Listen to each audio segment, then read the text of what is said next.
Hello, I'm Dr. Rosario Slack, and I'm joined today by award-winning actor and best-selling author, Hill Harper. How are you today? Doctor, it's great to be here. Fantastic. Thank you. Good. Let me just start by telling you I really enjoyed this book, The Conversation. Thank you. Let's talk about the conversation. You want to have a conversation about the conversation? Let's have a conversation about the conversation. Okay, let's do that. How do you think that conversations in general can lead to quality, committed relationships? First of all, conversations in general are critical. They not only can lead to quality, committed relationships, they are absolutely necessary for quality, committed relationships. Okay, and as you say, we need to have the larger conversation. Yes. You also say something about within relationships themselves.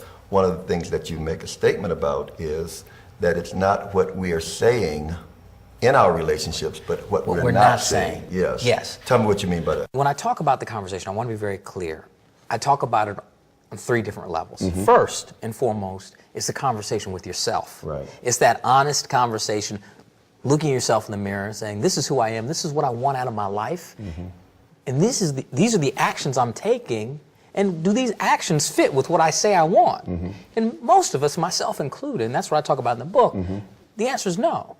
My actions that I talk about didn't necessarily fit what I said my goals were. Right. Right? And so that's that honest conversation, looking in the mirror. Second is a conversation that you're talking about is with partners and potential partners.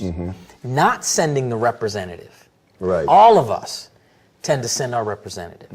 We will, act a certain way. We'll put on these airs. We will do these things, and then we'll choose not to say things that are really who we are. Right. A lot of brothers will put on, we will act a lot tougher and a lot not very vulnerable, and we won't really say, this is what I need. This is the things that have happened to me in my past that I haven't even figured out how to get over yet. So I don't even know how to enter into a positive relationship with you yet. Right. But maybe we can do this together if I'm honest with you about it, and vice versa. So it's that conversation with partners, potential partners. And the third is the big conversation with community, family, and other folks. And so those are the three levels of the conversation. And what's not being said is really our vulnerabilities. Okay. The things that we're afraid of, the things that we want to achieve.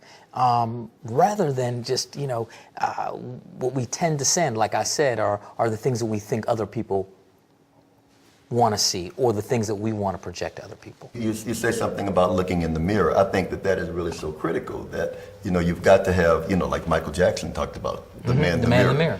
And so as you talked about that, I think that was really, really key, and it was also obviously a very enlightening situation for you. I had to look at myself in the mirror and say, you know what have been my fears? And I had some real fears that I talk about in the book, about my own fears of commitment that I think are very similar to a lot of the brothers that are out there and their fears of commitment around relationships.